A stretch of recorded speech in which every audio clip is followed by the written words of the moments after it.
Kirn Review, print speaking to the blind, celebrating 40 years of audio newspaper production. Welcome to this week's edition of the Kirkintilloch Herald podcast, recorded at the Bishopbriggs Media Centre by our amazing volunteers. You can get in touch with us via Facebook, Twitter or Instagram using @QuenReview. That is @CuenDreview. You can also contact us directly by emailing information@quenreview.com. That is INFORMATION @CuenDreview.com, or by calling 0141 772 3976. That's 0141 772 3976. ASN School is delivering. It's been a whirlwind few months at Eastern Bartonshire's new school for children and young people with additional support needs, and time to celebrate some of their key achievements. The £34.9 million Woodland View School in Waterside, Kirkintilloch, opened its doors to pupils ranging in age from 2 to 18 years in August 2023. It brought together the two communities of Campsie View School and Merkin School, which, for many years, served these children, young people, and their families.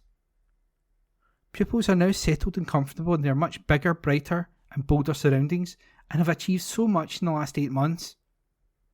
Head teacher Kay Hunter said, "For staff and pupils alike, seeing our brand new school was hugely exciting as it surpassed all our expectations. It is a beautiful building, designed with the pupils' additional needs in mind. It empowers them to learn and play and be aspirational about what they can achieve with the very best support in place. Our first 3 terms have been exceptionally busy, and the children have so many wonderful experiences. We're looking forward to more of the same over the next few months as we near the end of our first full year in our magnificent new home." Since August, pupils and staff have experienced many exciting opportunities, such as residential trips to Culvert Trust in the Lake District, with Ocean Youth Trust Scotland on Alba Ventura, sailing and staying on board, and to Pila in Italy for skiing with our peers from Abercorn Secondary School. A huge range of visitors to the school supporting and extending the children's learning, including the Benedetti Foundation, Beat Buddies, Bagpipe and Chanter Tuition, P-Buzz and now P-Trombone lessons, football coaching and dance lessons. Next on the agenda is judo. Out-of-school visits to various venues at Eastern Bartonshire and Glasgow. Attending events with colleagues from other ASN schools, including a musical showcase and the John Sutton ASN football tournaments. Parent and carer events including coffee mornings, Send Scotland sessions, dance workshops, post-school destination showcase, Maccathon training and one-to-one work on sensory massage. Councillor Linda Williamson, the convener of the Education Committee, said, "It's wonderful to see the pupils and staff at Woodland View settle into the new school and make it the very best of everything it has to offer. The building is an investment in the future of these children and young people's lives. In addition to all the features that the area's other new build schools contain, Woodland View has lots of extra facilities to help the pupils enjoy the very best possible educational and care experience. These include state-of-the-art sensory room and access to a range of sensory equipment, fitness suite, rebound room for floor-sunk trampoline, and soft play with ball pit. The final pieces in the jigsaw of this incredible facility are the hydrotherapy pool and the splash pool, which the children simply adore. The hydrotherapy pool is used in conjunction with the school's health partners to work with children and young people experiencing mobility issues who benefit from being in the water. In its calming and warming environment, children can develop strength, enhance flexibility and increase endurance, whilst having an experience which might not be otherwise be possible due to individual challenges around mobility. Meanwhile, the splash pool is for sensory opportunities, social skills development and fun, and sessions in it might just be the highlight of the pupils' week. Classes enjoy a 45-minute session each week where they get to jump, splash, dance and play with inflatables and water toys. and that article was read by me, Ian McKenna.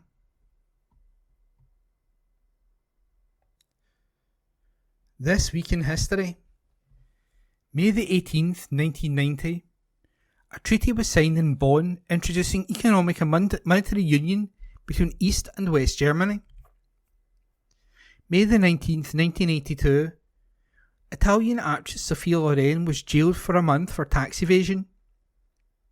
On this day last year, New York City was sinking by approximately 1 to 2 millimetres each year on average, in part due to the extraordinary weight of its skyscrapers, new research found. May the 20th, 1956, America dropped its first hydrogen bomb over Bikini Atoll in the Pacific. On this day last year, Surfers Against Sewage held a UK-wide paddle-out protest against sewage pollution, calling on water companies to do more to tackle the problem. May 21st, 1927, pilot Charles Lindbergh landed in Paris to win the $25,000 prize for the first solo flight across the Atlantic. On this day last year, a Gurkha soldier veteran who lost both legs in Afghanistan achieved mountaineering history after reaching the top of Mount Everest. May 22nd, 1972, Ceylon became the Republic of Sri Lanka. On this day last year, a rare flag thrown from a polar sledge used to hunt for survivors of Captain Sir John Franklin's doomed 19th century expedition was saved for the nation thanks to a campaign to stop it being sold to a private collector.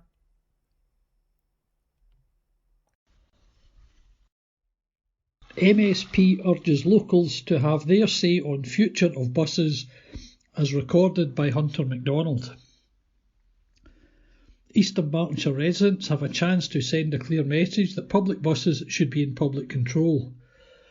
That's according to Scottish Labour's Katie Clark, who urged the public to have the say on a new consultation on Strathclyde Passenger for Transport's SPT regional bus strategy, which recommends pursuing re-regulation of Scotland's broken bus network, setting up a regional franchise in the long term, and developing a business case for a new publicly owned bus company in Strathclyde.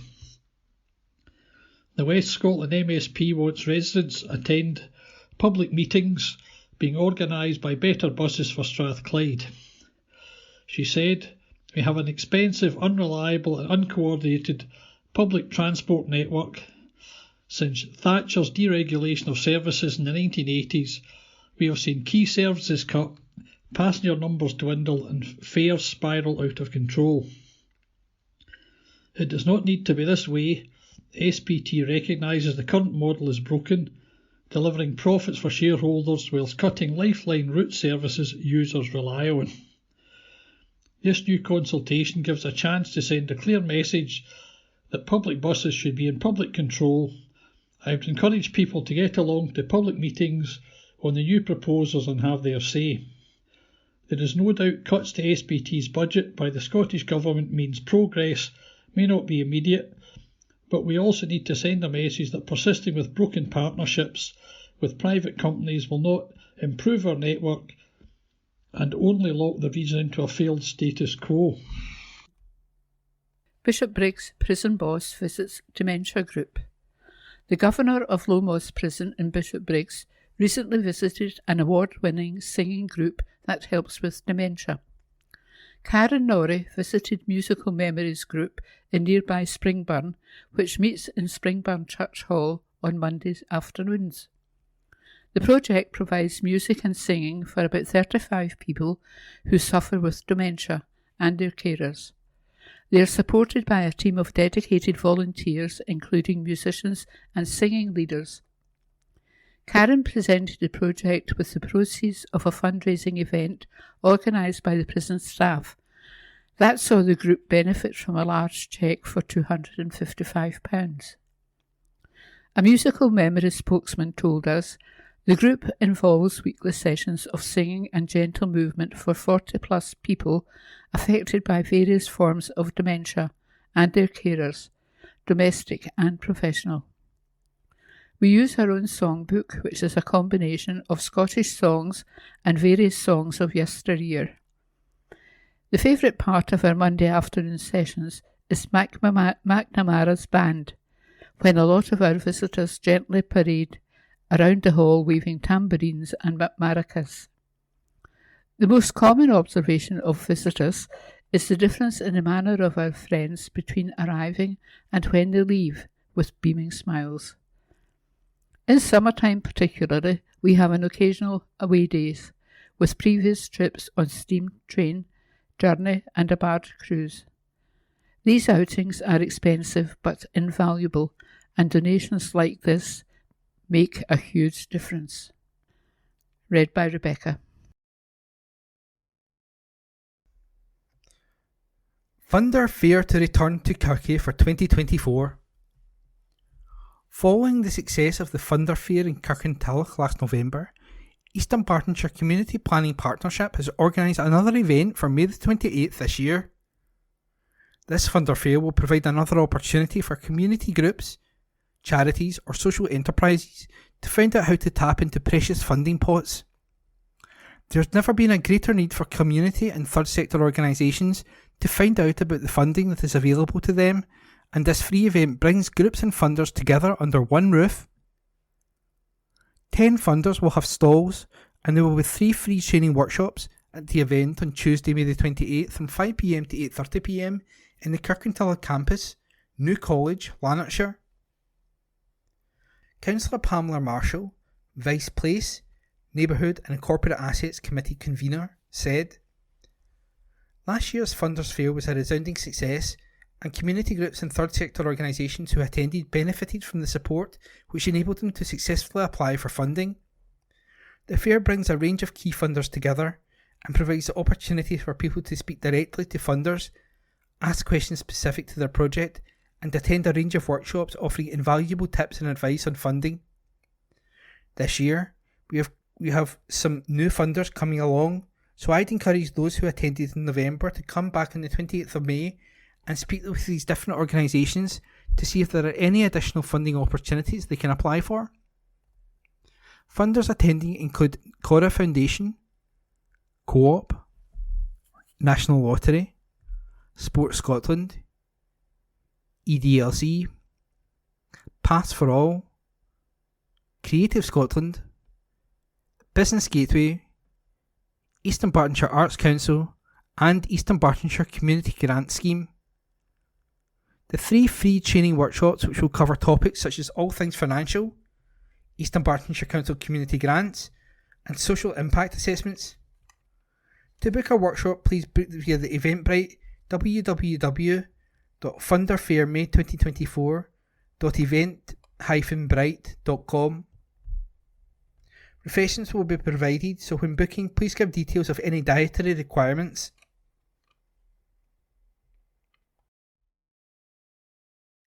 Special Years continues. A Kirkintilloch school has made the shortlist for a prestigious teaching award dubbed the Oscars of Education. St Ninian's High School has been put forward with 3 other schools for a TESS Schools Award. It recognises and celebrates the best teachers and schools across the UK, with Edinburgh, Falkirk, Renfrewshire and Western Bartonshire this year represented. The other schools shortlisted this year are St Mungo's High School, Our Lady and St Patrick's High School and South Morningside Primary. John Severs, editor of Test magazine, said, "Congratulations to all the shortlisted entries. The standard was so high this year despite the challenges schools face. It is critical we celebrate excellence and share it widely so we can ensure that the fantastic work happening in education is properly recognised. It is already a special year for St Ninian's High School, which is celebrating 150 years. The school has been at the heart of Kirkintilloch since 1874, with school now being based in Belfields Road, having originally opened in Union Street in the town centre. The school has around 900 pupils, with the secondary being known for their relationship with Celtic, which allows academy players to combine intensive coaching sessions with a programme of studies. As well as some famous footballers attending the school, St Mirren's have had a host of famous faces attend, such as actor Peter Capaldi, footballer Kirkintilloch and Bishop John Devine. The categories the 4 Scottish schools are shortlisted include Excellent in Creative Arts, Inclusive School of the Year, Primary School of the Year and Secondary School of the Year. The winner for each category will be announced on June 21st at a gala award night at the Grosvenor Hotel in London. The shortlists were chosen by a panel of judges including school leaders and experts.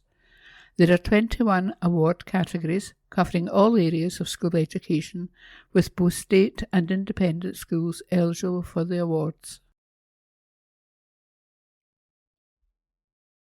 New code helps keep promise. The Minister for Children, Young People and Keeping the Promise recently launched the revised SSSC Codes of Practice for social service workers and employers. Natalie Dawn, MSP, said she was delighted to launch the new codes that set out the standards required of workers and their employers. She said, "The updated codes set out clearly the standards of practice and behaviour expected of everyone working in social services in Scotland.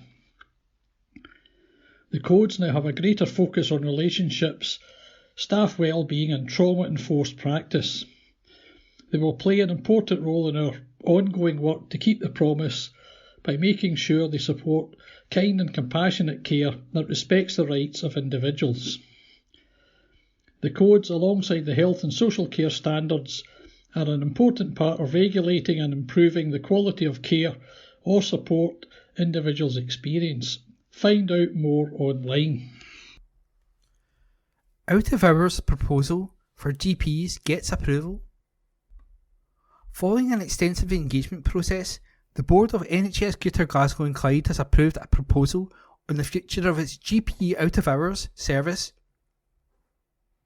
The decision moves the urgent GP out of hours service from business continuity to a permanent model based on a telephone-first approach, supported by home visiting and access to one of 5 primary care emergency centres for those who need to be seen face-to-face. The 5 centres are based at New Victoria Hospital, New Stobhill Hospital, Royal Alexandra Hospital, Vale of Leven Hospital and Inverclyde Royal Hospital. Transport is now routinely offered to every patient to attend an appointment if required, free of charge, and following a review of demand and capacity and in response to feedback from the public, the centre within Inverclyde will now be extended to include a Sunday 10 a.m. to 4 p.m. service. The new arrangement was approved by the NHS Greater Glasgow and Clyde Board on Tuesday the 30th of April, following a vote which saw the proposal supported by the majority of members. The board decision follows a formal engagement process which gained very positive levels of participation and involvement, ranking among the highest in relation to engagement or consultation exercises for NHS boards in Scotland. It achieved 2,923 responses, with engagement activities involving over 1,000 people. The engagement process was assured independently by Healthcare Improvement Scotland, HIS, who provided advice and support throughout. In general, there was overall support from the 2,923 respondents for the model, with 67% indicating support. Support was greater when looking at those with experience of using the services, 76% support, and strengthened further when looked at those that had used it most recently, 81% support. In 5 of the 6 NHS Health and Social Care Partnership areas, there was a strong support for the proposed model. This was in contrast to Inverclyde, where only 22% of the general public were in favour, with a desire expressed for a return to 70 primary care emergency centre at Inverclyde. The board heard, however, that support for Inverclyde residents who had recent experience of the service was considerably higher at 68%. The board heard that options for Inverclyde had been explored, however, there was not enough demand during the evening midweek for the return of the 7-day service. On average, 4 patients a night from the Inverclyde area required to be seen face to face between 6 p.m. and 8 a.m. insufficient for the 2 GPs required to staff each centre. Dr. Kirkintilloch, Deputy Medical Director, said, "Following 4 years in business continuity and significant service redesign with resultant improvements in stability and effectiveness, and increasingly positive patient feedback, we are confident the service effectively meets the needs of our patients, increasing accessibility and offering more ways than ever before to engage with out-of-hours GP services. I'd like to thank our colleagues who have worked so hard to make the changes and support the development of a robust, safe and sustainable service." Cadets given taste of NHS working life. 2 young Army cadets have been given a taste of working life at NHS Greater Glasgow and Clyde thanks to a collaboration between Glasgow Clinical Research Facility, GCRF, and the Royal College of Nursing, RCN, Nursing Cadet Scheme. 16-year-olds Lucas Potter and Joseph Baker attended the Clinical Research Facility and, over the course of 3 days, they shadowed members of NHS Greater Glasgow and Clyde staff who were involved in clinical trials. They spent time observing research nurses and their patients, learning about research processes such as informed consent and safety in clinical trials.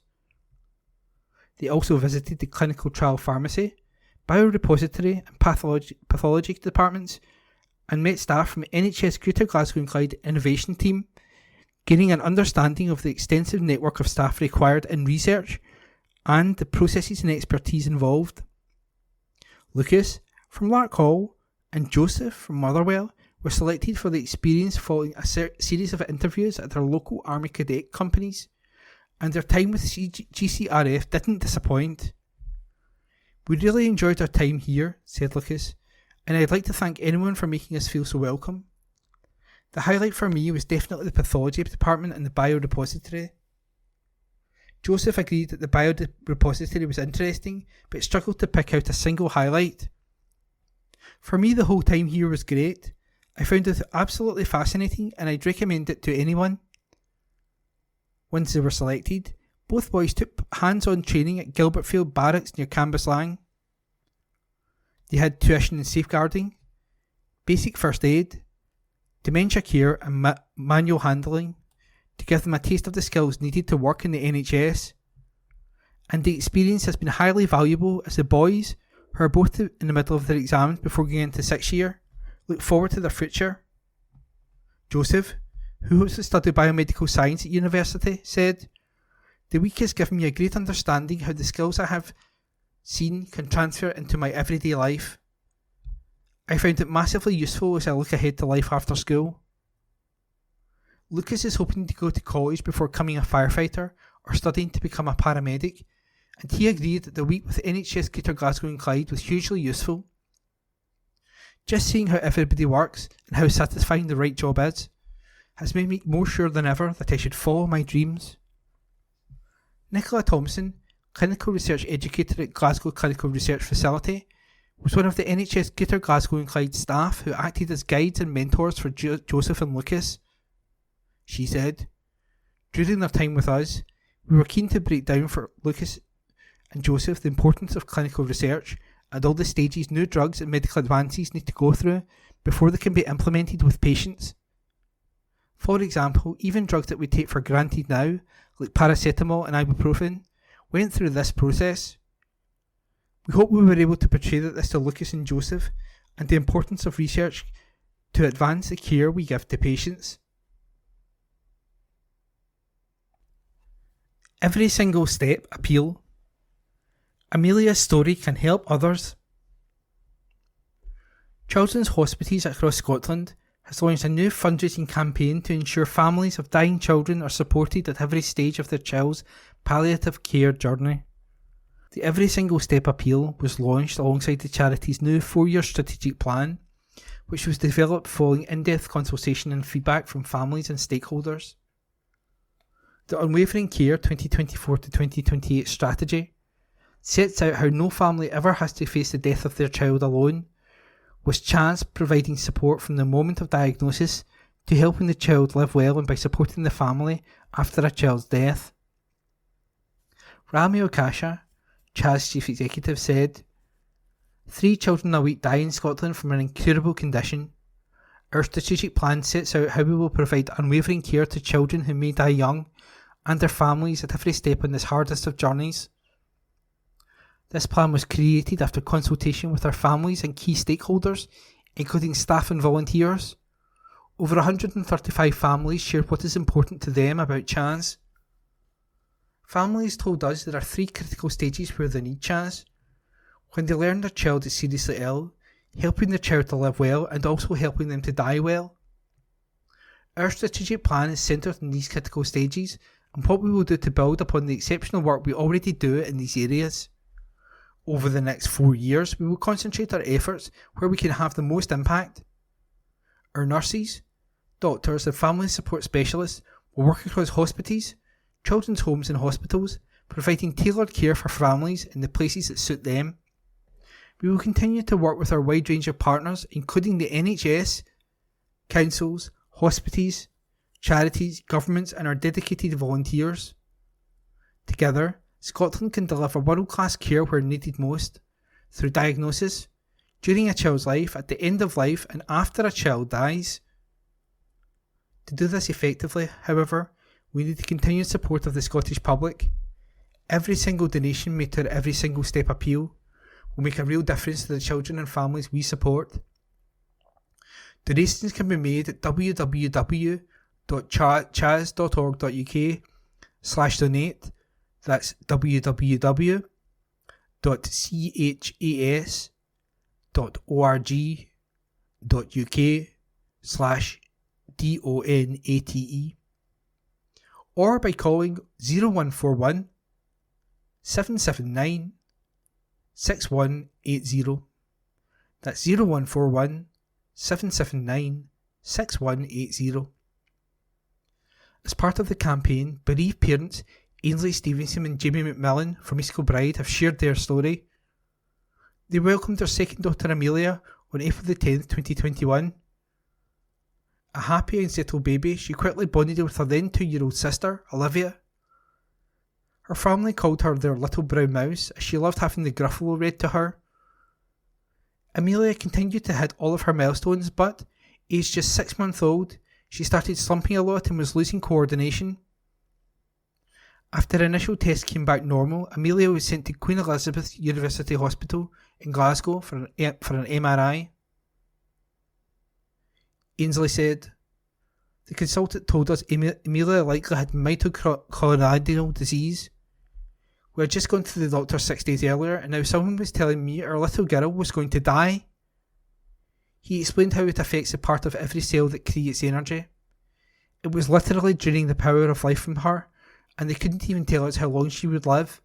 We just wanted to make the most of the time we had. Ainsley and Jamie were eventually allowed to take their baby home, but were given even more heartbreaking news a few days before Christmas 2021. They told us Amelia would not live to see her second birthday, said Ainsley. We only took her to a hospital a month before, and our whole world was being ripped apart. Seeing Olivia help Amelia open her Christmas presents is a moment I'll cherish forever. Just a few months later, Amelia developed inflammation around her brain, causing seizures. This was when Chaz invited them for a respite visit to Robin House in Ballach. We were anxious about going to a hospice, but it was incredible, Ainsley recalled. We got to be Amelia's parents, not her carers, and do normal things like take our girls to the pool. Sadly, Amelia's health continued to deteriorate and, doctors said, her body was shutting down. Her mum said, "They asked us where we would like Amelia to die. In that moment we knew how we had to take her back to Robin House. They had a room ready where we could stay together as a family. Our little brown mouse took her last breath on July the 29th, 2022, just 15 months old." Chaz continued helping the family after Amelia's death, offering emotional support and help with the funeral arrangements. Ainsley added, "Coping with the death of our baby and explaining to Olivia why her sister can't come home would have been impossible without Chaz. As incredible as Chaz was during Amelia's short life, it was even more amazing in the days after her death. That's why we're honoured to be part of this fundraising appeal in Amelia's memory. to help more families like ours.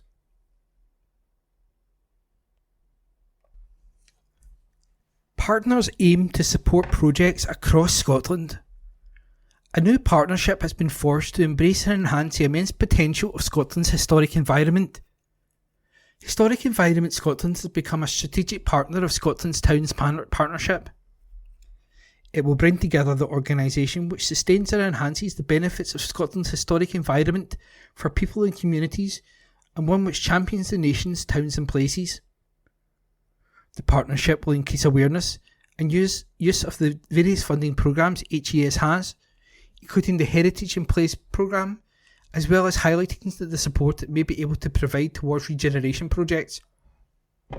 Alison Turnbull, HES External Relations Director, said, "We are delighted to be strengthening our engagement with STP.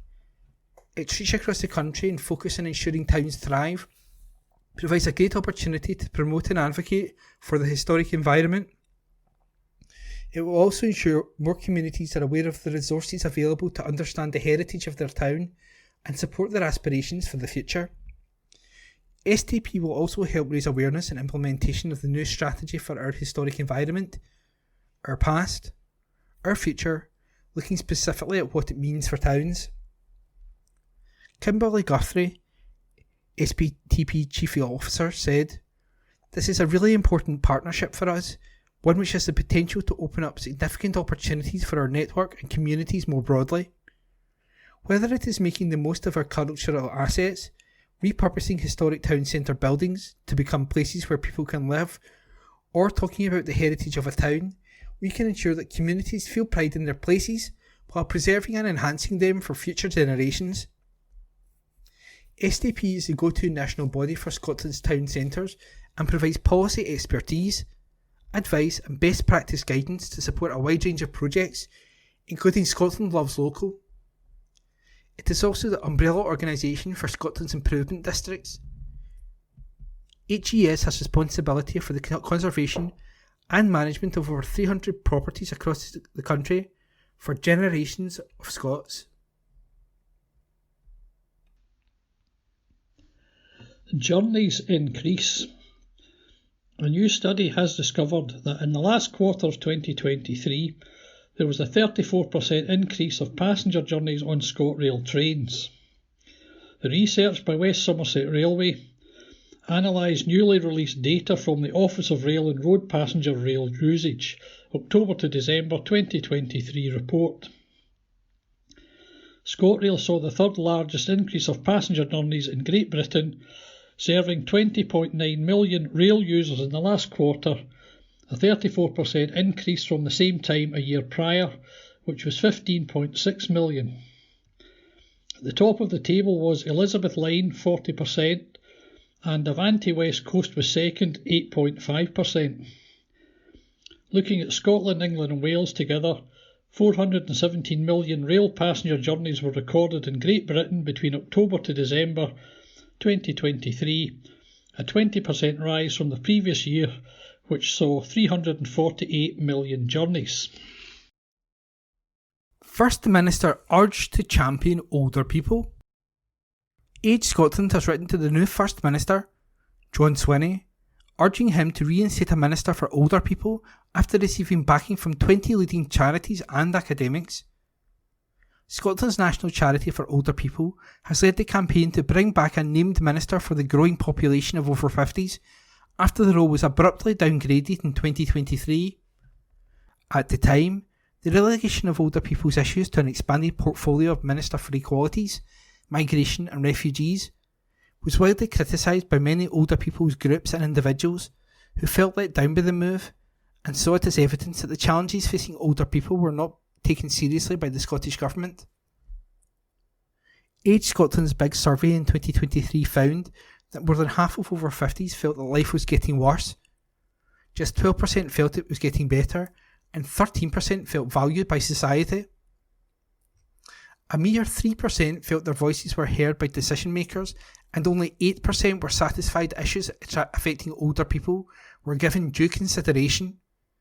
Catherine Crawford, Age Scotland's Chief Executive, said, "There are currently more than 1.8 million over 50s living in Scotland. Older people make up a substantial portion of the country's population, and the number is growing. But astonishingly, there is no named minister for older people in the current Scottish Government. Now there is an opportunity to rectify that. We have written to Mr Swinney to strongly urge him to reinstate a named minister for older people. Not only will this deliver a clear signal to older people that the Scottish Government acknowledges the tremendous value they bring to the country, but it shows that many and varied issues affecting older people are being taken seriously by those in power. This is Mr Swinney's chance to demonstrate a genuine commitment to improving the lives of almost 2 million over 50s. Reinstating a named minister for older people promotes equality and gives encouragement to older people that their lives are truly valued and supported. We want to make Scotland the best place in the world to grow older. Having a minister for older people would be a significant step in the right direction. Family announcements. Deaths. Curry, Mary. Peacefully at Birdston Nursing Home on Thursday, May 2nd, 2024. Beloved wife of the late Jim Curry, and a much-loved mum to Fiona, Shona, Jim and Ewan. An adored gran and great-gran. Funeral service to take place on Thursday, May 16th, 2024 at Daldowie Crematorium for 3 p.m. Family flowers only, forever loved by all. In Memoriam. Marrow, Margaret D. 7th anniversary. In loving memory of our dearly beloved sister Margaret and beloved Aunt March, who passed on May 13th, 2027. Time will not dim the face we loved, nor the voice we heard each day. The many things you did for us in your own special way. All our lives we will always miss you as the days come and go. But in our hearts we will keep you because we loved you so. Inserted by her loving sister Helen and all the family. Births. Harris Davidson. Jamie and Gillian Davidson, née Deans, are delighted to announce the arrival of their son. Harris David James Davidson, who arrived on the 30th of April 2024 at 10:28 a.m. in Forth Valley Hospital. Warm Home programme will be on prescription. The first ever trial of a Warm Home prescription programme is set to be delivered here in Scotland. Working in conjunction with leading renewable energy company Scottish Power, it is being spearheaded by Energy Systems Catapult. The trial will see the installation of improved energy efficiency measures, such as upgraded or new home insulation and air source heat pumps, as part of ongoing efforts to support vulnerable customers living in homes with low energy performance certificate ratings. Catapult will work with NHS boards to identify low-income households where people live with health conditions that are sensitive to cold or damp indoor environment and would benefit from warmer, healthier homes. Once those homes are identified, Scottish Power will arrange to supply and install appropriate improvements. This may include upgraded or new insulation in lofts, cavity walls and underfloors, upgraded heating systems like air source heat pumps, and even where suitable solar panels. These types of improvements can help customers reduce the amount of heat lost throughout the building itself and increase the warmth within the home. All of these actions could help householders reduce energy consumption, making homes warmer and more comfortable, and in turn saving on annual household and energy bills. Warm homes can keep people healthy in their home and potentially avoid unnecessary hospitalisation. Upgrades will be delivered at no cost to the householder as part of Scottish Power's Energy Company obligation, a UK government scheme which sets the target for all major energy suppliers to help improve homes across the country. The WHP trial is exploring a new way of targeting government support for low-income households and aims to help in the allocation of home upgrade measures to those who need them most. Previous trials run by the Catapult delivered the warm home prescription to over 1,000 homes in 2021-22 and 2022-23. Through first of its kind use of NHS data and householder feedback, evidence showed a decrease in primary care usage. By working with an energy supplier for the first time, Catapult aims to scale the trial further and deliver measures for 1,000 households, with a long-term ambition of up to 2,000 households. Rebecca Sweeney, home business leader at Catapult, said, "By investing in new and crucial ways of targeting support for households, such as the warm home prescription, we can better support society's most vulnerable." The first-of-its-kind partnership with Scottish Power is a step change in how we target support. We know that warm home prescription delivers beneficial results for low-income and vulnerable consumers, so to be working with a national energy supplier in rolling this support out will pay dividends. Mark Murphy from Scottish Power added, "For those dealing with illnesses that are made worse by living in a cold home, these upgrades could be life-changing." Our aim is to deliver home improvements and their benefits sooner rather than later. The quicker we can deliver, the sooner recipients can live in a warmer home. Kirkintilloch and Bishopbriggs Herald letters page. Date Wednesday, May the 15th, 2024. Let's talk. Please send your letters via email to kirkyherald@jnscotland.co.uk. That's KIRKYHERALD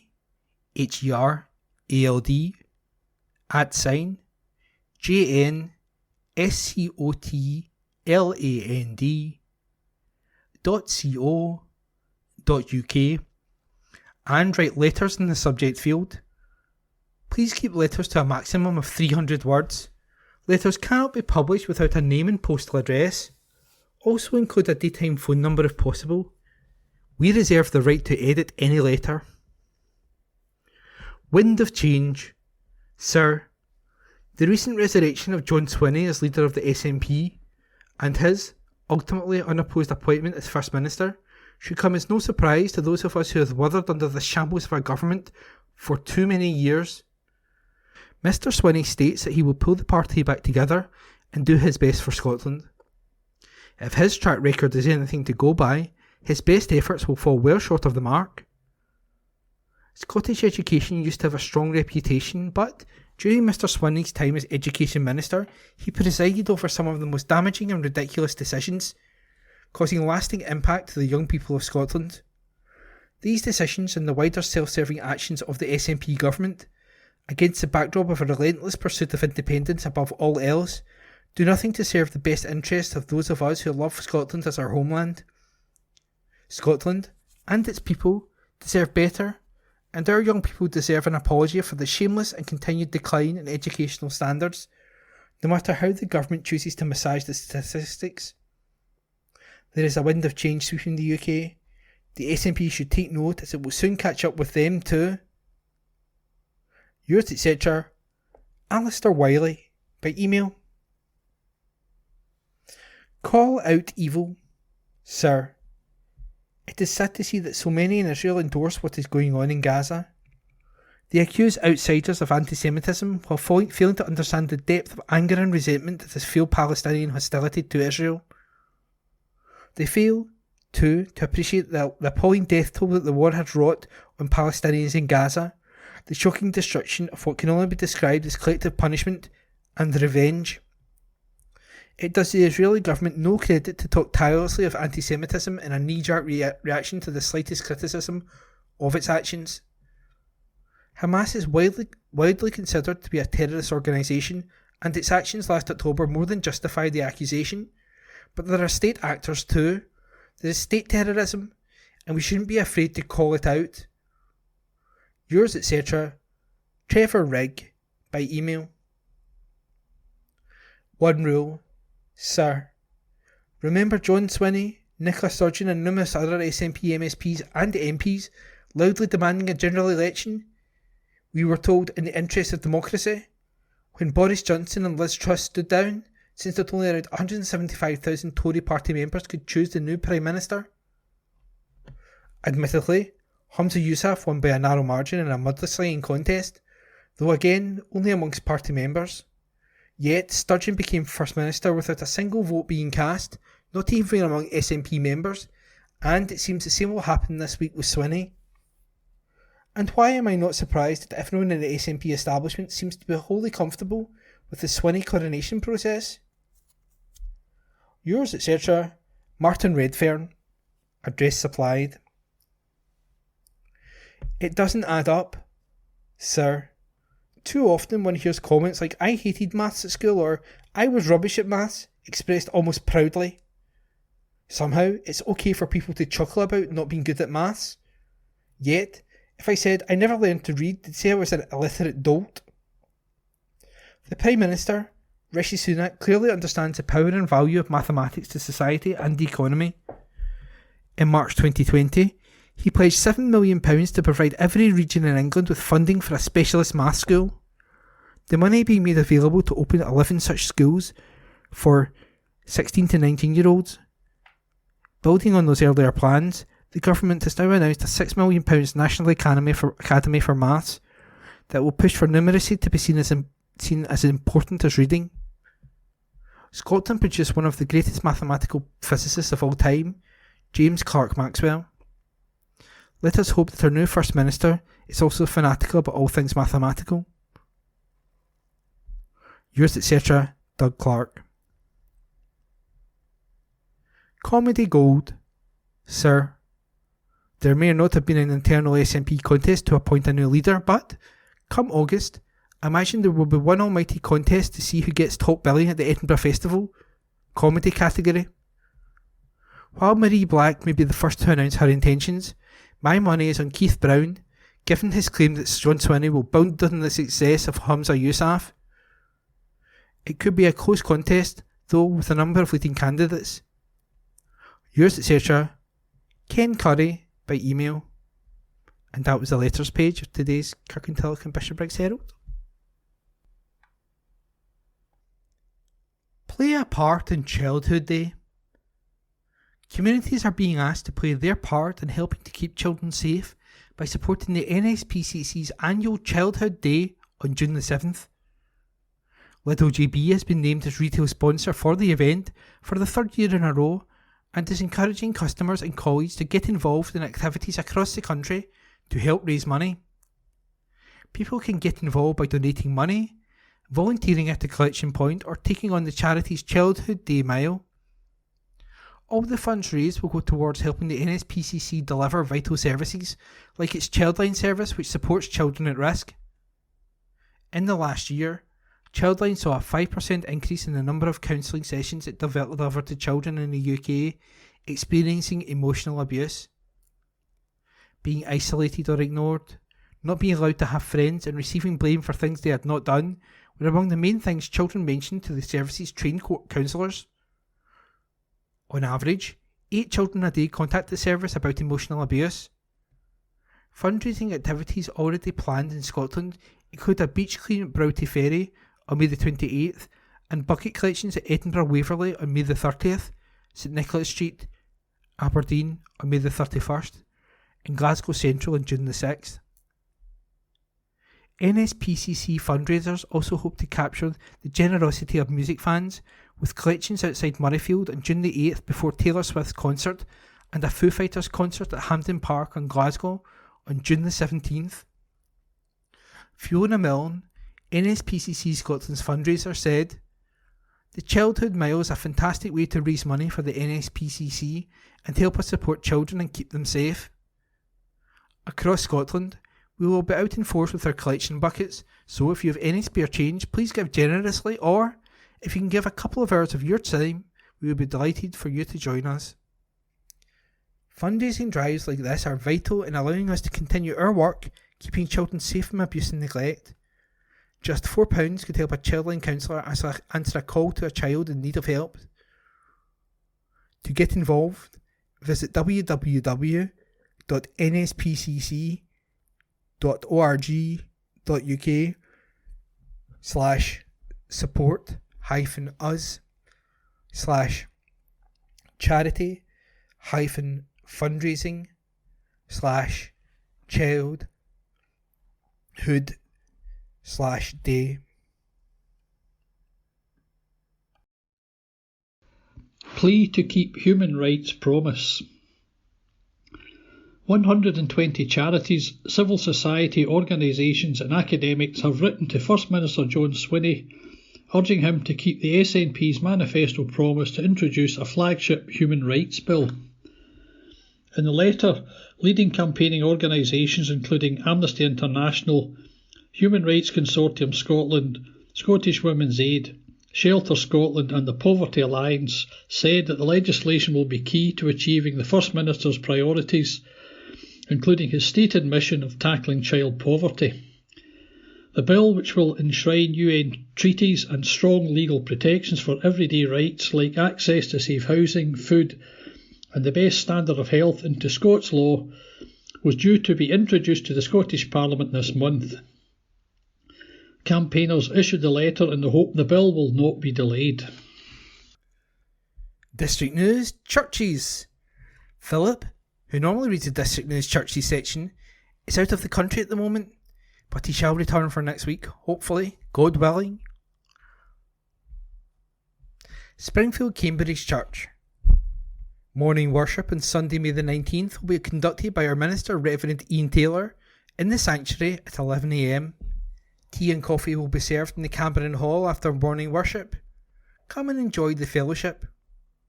No collection is taken during the service, so donations can be made by placing them in the offering plates in the Hall of Fellowship as you enter or leave the building.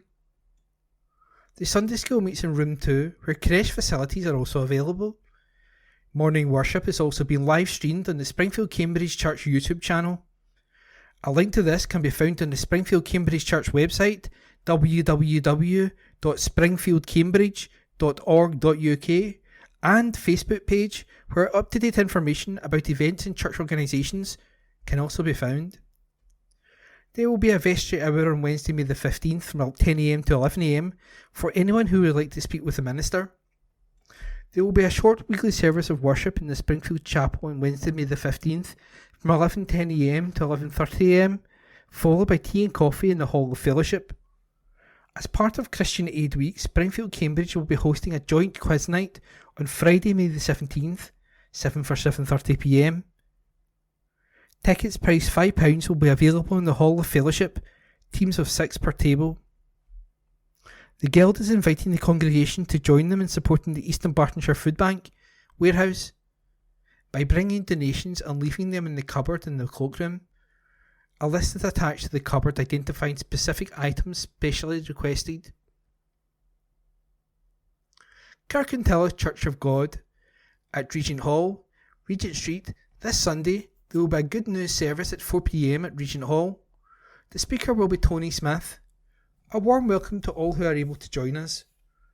Every Wednesday our coffee corner is open from noon to 2 p.m. for home baking and coffee. Join our friends and neighbours for a chat over a coffee. For up-to-date and further information on our services, visit our website on www.regenthall.org. The Bible says, "Salvation is found in no one else, for there is no other name under heaven given to men by which we must be saved." Acts chapter 4, verse 12. St James Church, Hilton Road, Bishopbriggs. Rector Reverend Canon Paul Watson, 0141 230 4080. On Saturday, May the 18th, Dads and Kids is held from 10:45 a.m. to noon and is a great chance for dads with young children to get together around some banter, bacon rolls and coffee while the kids play. On Sunday, May the 19th, Pentecost Sunday, there will be a Sunday club at 10:30 a.m. There is a communion service at 11 a.m. on Thursday in the chapel, and on Sunday, May the 19th, in the chapel at 9 a.m. and 10:30 a.m. in the church. Everyone is welcome to come along to any of the services. Seeing it as Pentecost Sunday, aim to wear something red or orange if you can. Do stay on for a bring and share lunch and fellowship afterwards. There are also virtual services in groups. For up-to-date and further information, refer to our social media. Facebook, St James LS Bishopbriggs. Website, www.stjamesbishopbriggs.org.uk.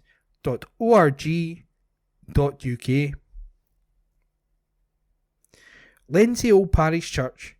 We will be joining our friends at St David's Memorial Park Church for a cluster service on Sunday, May the 19th at 10:30am. The Quilt and Craft Group meet every Wednesday, 10am to noon in the session room. Come along and meet other crafters and get inspired. St Mary's Parish Church. The service on Sunday, May the 19th is a cluster service held at St David's Memorial Park Church, beginning at 10:30am. There will be age-appropriate activities for our young people. Wednesday welcome continues on Wednesday, May the 15th, when tea, coffee and home baking will be available from 10am to 11:30am. A short service is taken by the Reverend Dr. Ruth Morrison and will begin at 11:38am. A warm welcome awaits anyone who would like to come along and join us. Our next Open Doors event will take place on Wednesday, June the 5th. The church will be open from 10:30am to 3pm, and tea, coffee and biscuits will be available all day. You are invited to join us for a lunchtime concert where Mrs. Sally McClellan will entertain us by playing jazzy hymns on the piano. The concert begins at 12:30pm, and those of you who have attended previous concerts given by Sally will know how enjoyable and varied the music is. You are very welcome to bring your lunch with you. Kenmure Parish Church.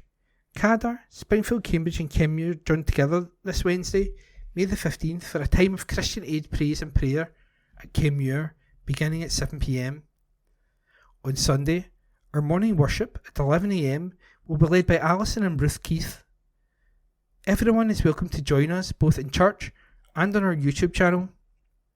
The service on YouTube can be watched live as it is streamed or later at a time that suits you.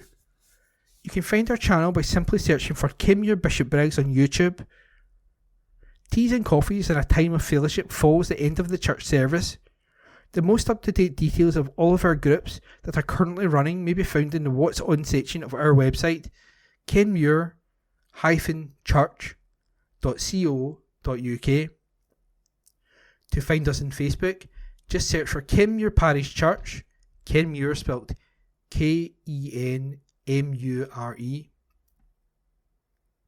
If you would like to join our WhatsApp group or receive the Bible studies from ABC, then email us at kenmurechurch@icloud.com.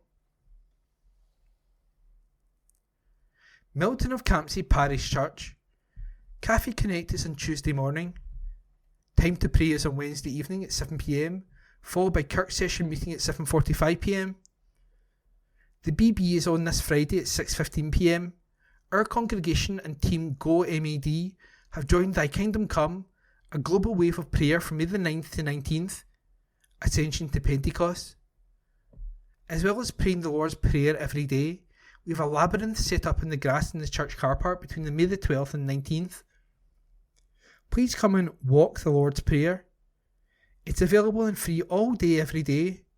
Also, on May the 19th at 2pm, we shall celebrate Pentecost ecumenically with our brothers and sisters from St Paul's, Campsie and St Mackin's.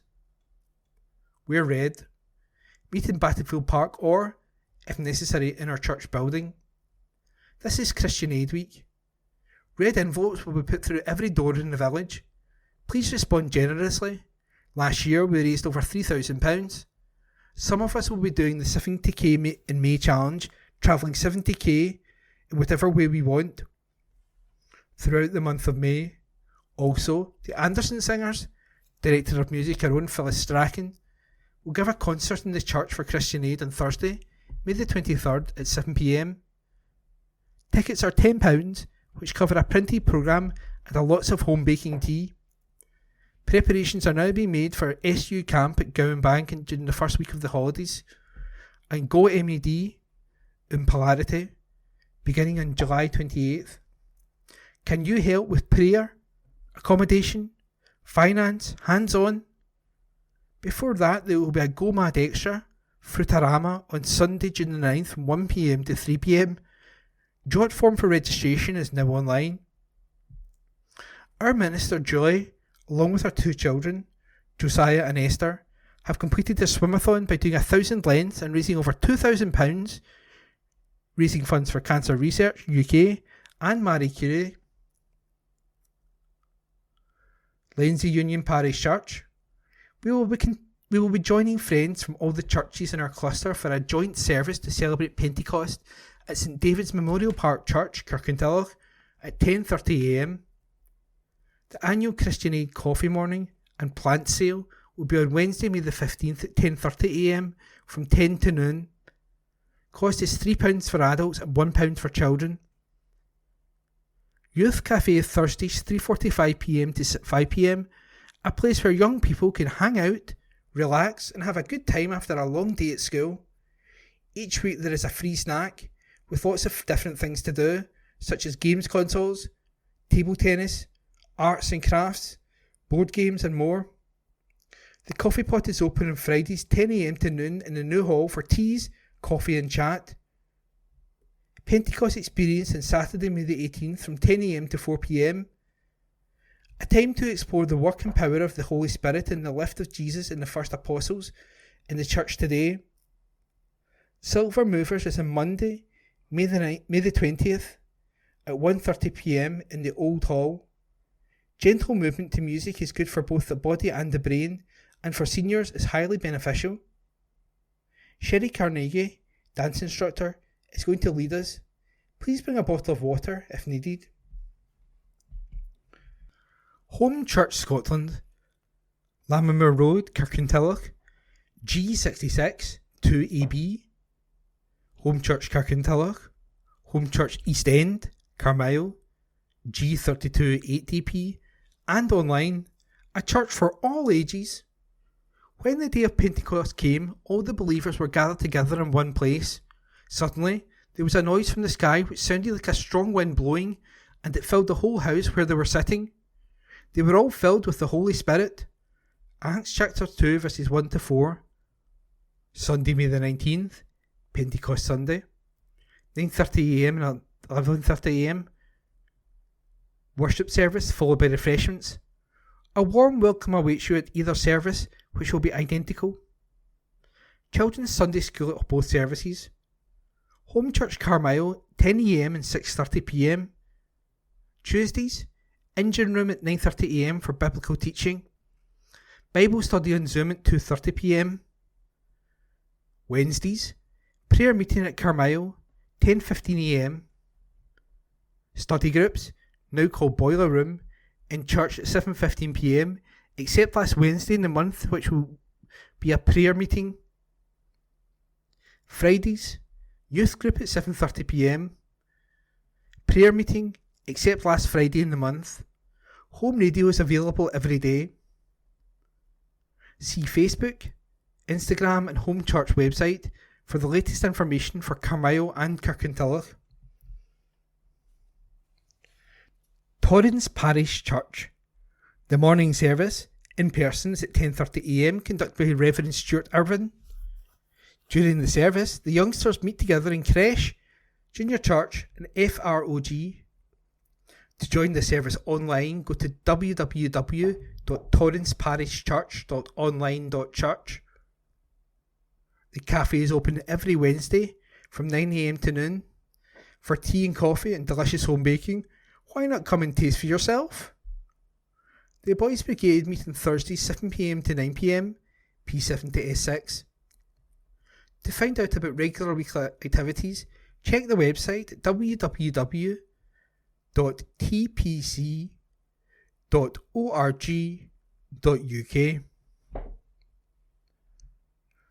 Colston Well Park Church. Colston Well Parks is open to all, so please feel free to join us for worship this Sunday at 11am, led by Reverend Malcolm Cuthbertson. Whether you come in for a change or first time, a warm welcome will be guaranteed with tea and coffee being served in the hall after the service. The art club continues this morning from 10 a.m. to 1 p.m. and, if interested in displaying your artistic talents, pop in for a chat and coffee, or you can speak to Ramsey on 07709 584 680 for more information. This Wednesday, the Coast and Tea Break, our community drop-in, continues from 11 a.m. to 12:30 p.m, and all who enjoy good food, good conversation and good company will be very welcome, and it's free.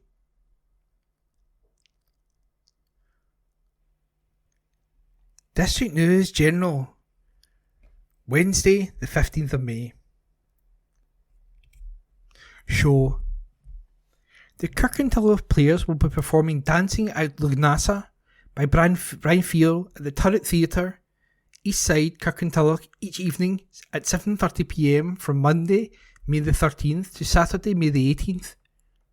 Tickets can be obtained online at www.ticketsource.co.uk/whatson/Kirkintilloch.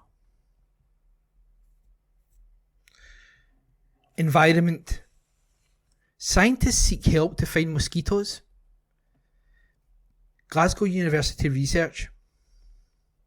We're used to seeing the humble midge around the Scottish countryside, but now scientists are asking people in Scotland to be on the lookout for mosquitoes, as new research shows they can be found in many locations across the country. Mosquito Scotland, a collaborative project between the University of Glasgow, the MRC/U of G Centre for Virus Research, CVR, the UK Health Security Agency, UKHSA, and the UK Centre for Ecology and Hydrology, UKCEH, has established a surveillance project across the country and has been collecting data on Scottish mosquitoes for a year. The project is launching a new citizen science website to encourage the public to report when and where they spot these insects in Scotland. www.mosquito-scotland.com. The Mosquito Scotland project, a 3-year programme which was awarded a £1.25 million grant from UK Research and Innovation and DEFRA in 2023, is the first to assess the risk of mosquito-borne pathogen emergence in Scotland under current and future climate change scenarios. The project aims to find out which mosquito species are present in Scotland, where they are found, whether they are harbouring any diseases currently, or if they could become infected by pathogens that may expand into the UK with climate change. So far, researchers have found mosquitoes in almost every place they looked in the last year, covering the length and breadth of Scotland. Efforts to find and trap the mosquitoes across Scotland are being led by Dr. Georgia Kirby and PhD scholar Meshach Lee in the University School of Biodiversity, One Health and Veterinary Medicine. Throughout the last year, they've collected more than 1,000 mosquitoes across Scotland in a range of locations, from parks in urban Glasgow to nature reserves on the northern coast of the country. The project's new citizen science website has instructions on how the public can join the search by registering a mosquito sighting and uploading a photo, with tips on how to recognise these insects and information on their ecology. People can request a follow-up from the research team about the type of mosquito they have found, if a good quality photograph is submitted, or send dead mosquitoes for identification. Kirkintilloch Horticultural Society. At our April meeting, Speaker Chris Tomlinson talked about his style of guerrilla gardening, the undercover planting of neglected areas with trees, flowers, fruit or vegetables. He held our interest as he spoke about the background experiences he had when younger, and emphasised the now well recognised benefits of gardening in relation to mental health. We also enjoyed another good display of spring plants and flowers brought in by members. On Thursday, May 16th, our annual general meeting will be held in Enterprise House from 7:30pm to 9:30pm. New members welcome, or call Paul Malcolm on 0141 578 1520 or visit www.kirkintillochhorty.org.uk.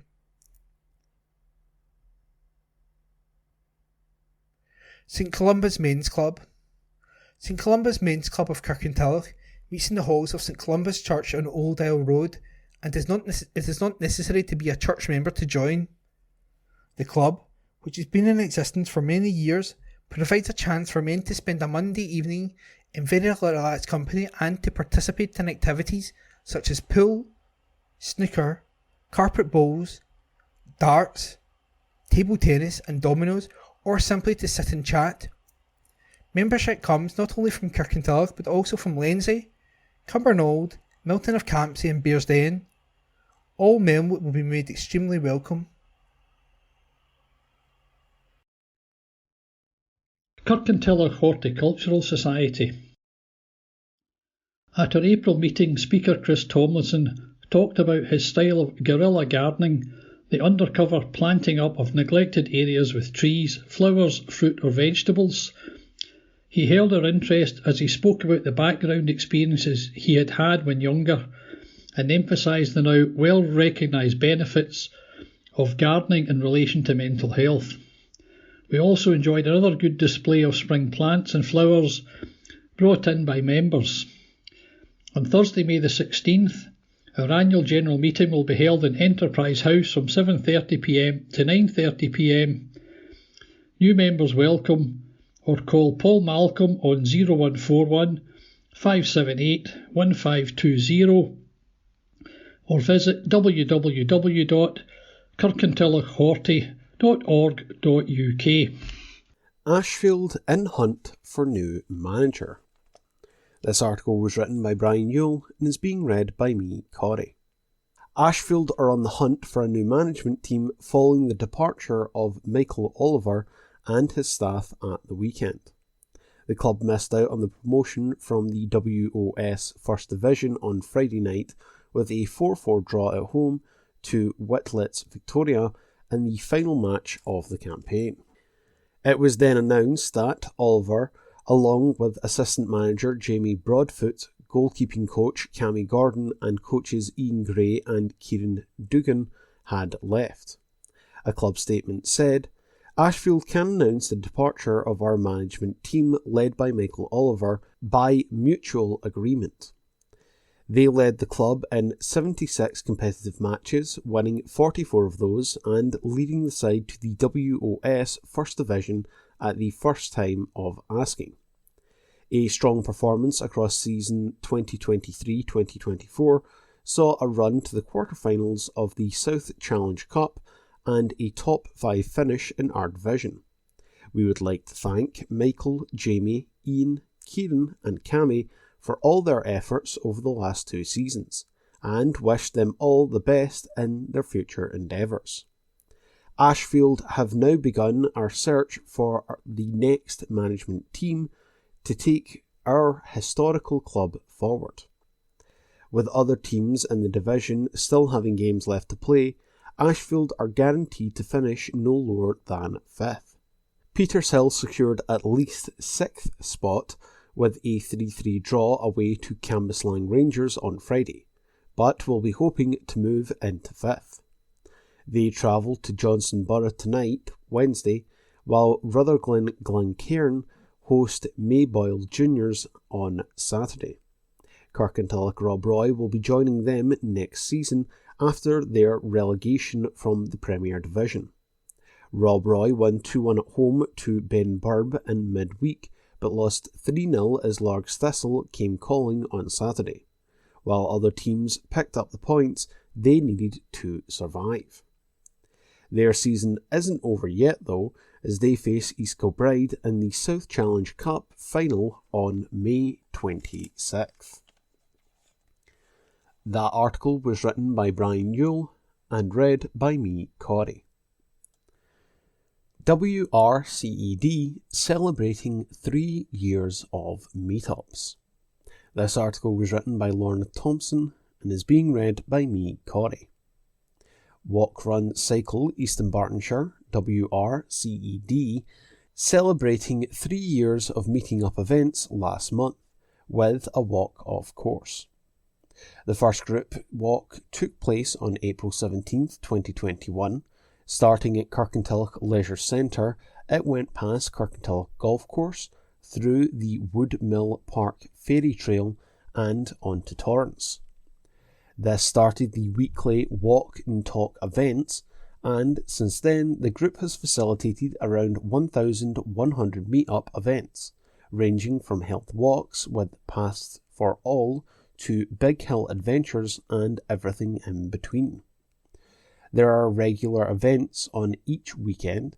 Keep an eye on the events tab of the Walk Run Cycle Eastern Bartonshire Facebook group for details on all of these and some amazing weekend wonders and longer trails. The group walk all over Eastern Bartonshire and beyond, with events being well attended by members and new attendees joining all the time. Getting out in the fresh air with like-minded people chatting as we go and discovering new walking routes, says Margaret. An invaluable resource for discovering local routes, beautiful views and a wonderful sense of community spirit and support, says Elspeth. The group also helped celebrate 10 years of the John Muir Way on April 21st. Known as the pioneer of US national parks and John of the Mountains, John Muir was born in Dunbar on April 21st, 1838.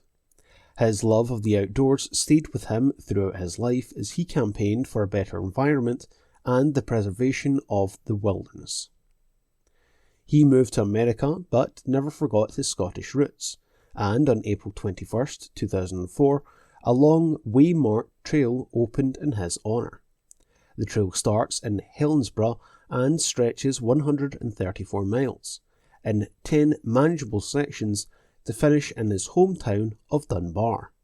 The trail can be walked or cycled, and there is a museum at the end where completers can grab their certificate and find out more about John Muir himself.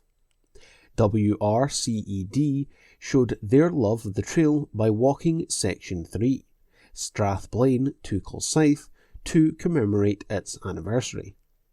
They were hosted at Twecker Healthy Living Centre for some lunch and a well-earned break. On May 2nd, the group celebrated again, as after walking the much-loved route to Waterside, Stepping Stones and the village Bing, 30 members got together to have fun and, of course, some cake. The group has made a lasting impact on members' mentality, physical and social health and well-being, whether that's by joining group events or simply following some ideas on the Facebook page. I have made new friends, explored new places, and there is always great chat amongst the group on walks, says Susan.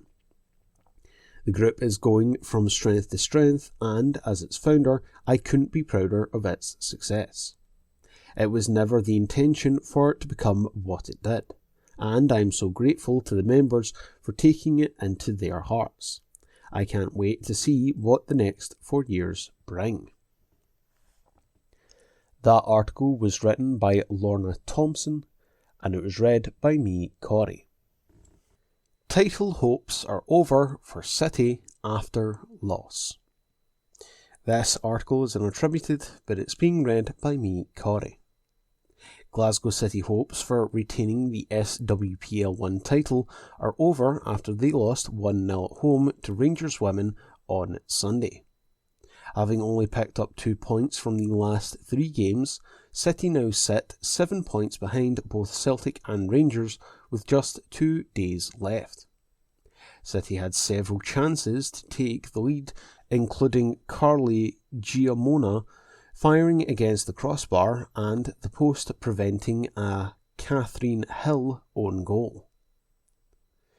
Gers keeper Victoria Essen was also in fine form, and her heroics provided the platform for the visitors to go ahead in the first half stoppage time, when Rachel McLaughlin found the top corner from range. City hunted for an equaliser in the second half, but it was not to be, as they surrendered their first title at full time. It is the Petershill Park Derby tonight, Wednesday, as City are away to Partick Thistle and end the campaign at home to Hearts on Sunday. Rossvale missed out on promotion from the WOS 4th Division despite a 3-2 win at home to East Kilbride Thistle.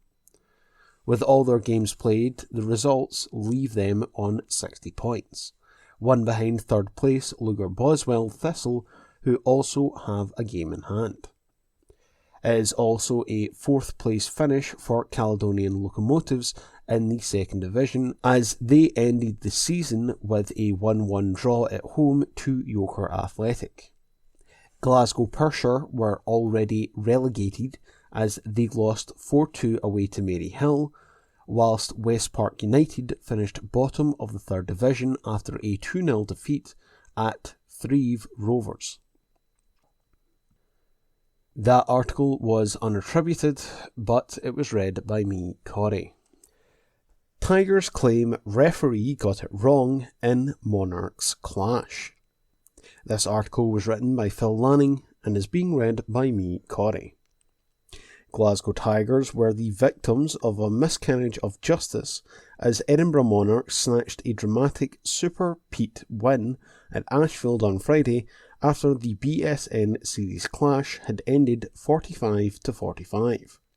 Team boss Cammy Brown believes video evidence clearly showed that Chris Harris snatched a vital win on the line in an epic decider.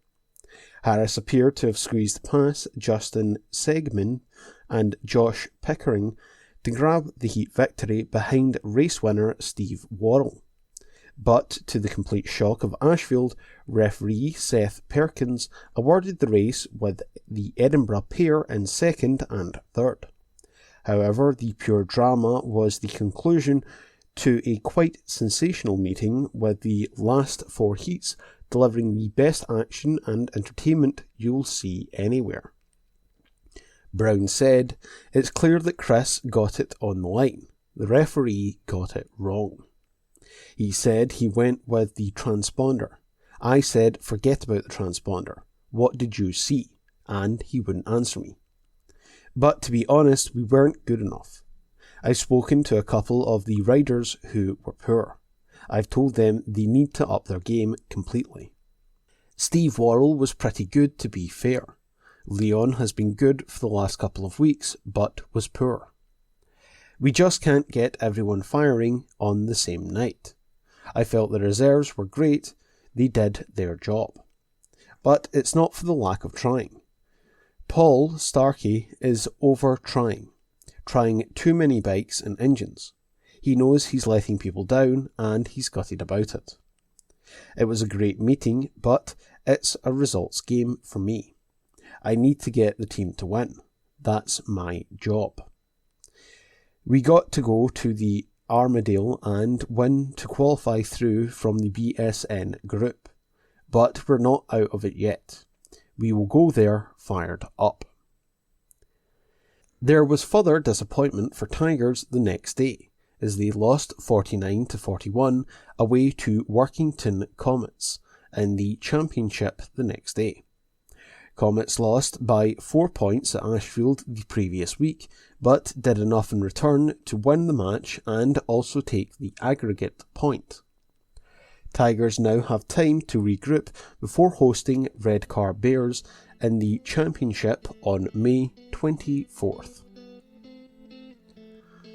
That article was written by Phil Lanning and was read by me, Corey. That concludes this week's edition of the Kirkintilloch Herald podcast. Please remember to subscribe to our channels and tune reviews and to tell your friends about our service.